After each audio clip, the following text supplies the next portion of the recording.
Hola, Erin. Hola. So we are now going to talk to... Daniel Hammond. Okay. Who is he? Daniel Hammond is another student from London, Ontario, Canada. He is studying green process engineering and is now traveling through Central America, leading kind of a research project, which he'll probably be able to tell you a little bit more about. Really Let's go interesting. then. Yeah, for sure.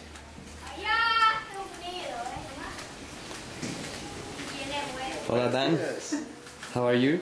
I'm fantastic. How are you? Oops. Sorry. Marco. Nice to meet you. Entrevista. So, Erin told me that you have been traveling throughout Central America, doing something connected to a research project. So, can you tell us something about that? Most definitely. For the past month, I've been working on an independent project with two of my really good friends from university.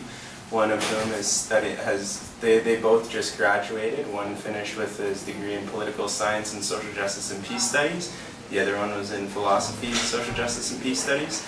I myself am very connected with the community of this program, social justice and peace studies, at my university.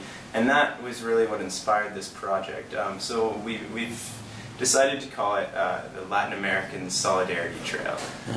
So we've been going, actually my two friends started in Mexico and went all the way down to Colombia. I joined them in El Salvador because I had other things to do at home for the first month of their travels. But the idea is that we've been meeting up with grassroots organizations that are working on social and environmental justice issues. And we're trying to promote their work and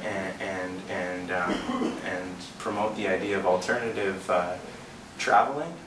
So getting a taste of the real culture, supporting the local economy, meeting the real people instead of having Canadian students travel to Latin America and end up in an all-inclusive resort where they're supporting only a small fraction of the population, which are the elite who run the countries down here.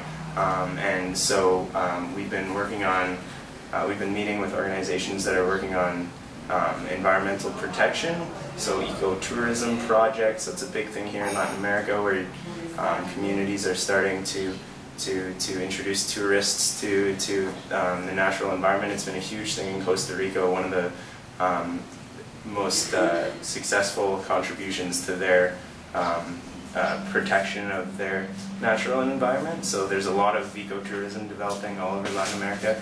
We've been meeting with indigenous organizations that are resisting neoliberal development projects such as hydroelectric damming projects that displace communities and destroy landscapes, and mining projects, which is actually something that really hit home for us because pretty much every country we went to, there were groups of indigenous people that were being really severely affected by Canadian mining companies.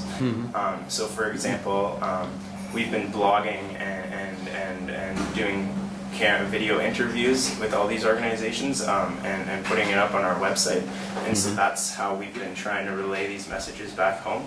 So for example, in the case of the mining industries, we've been really trying to push Canadian citizens to help support a bill that's going through Parliament right now called Bill C-300, which is supposed to hold Canadian mining companies and all Canadian multinational corporations accountable for their actions overseas. So that's just an example of the kind of thing that we're doing. We've also been meeting with groups that are working on women's rights issues, because that's a big thing down here. There's a lot of, along with the machismo culture, a lot of hate crimes against women. And agricultural co-ops who are restructuring their style of agriculture in an organic, intercropped manner. And so that's pretty much the idea. That's what we've been up to. We're trying to promote the idea of alternative traveling. If students want to go out and see the world, or I mean anyone really, not only students, adults, children, families. We've been compiling a list of all these places that we've visited so that we can have a document at the end of it to share with people back home and really all over the world, because it's on the internet, anyone can access it, and they can go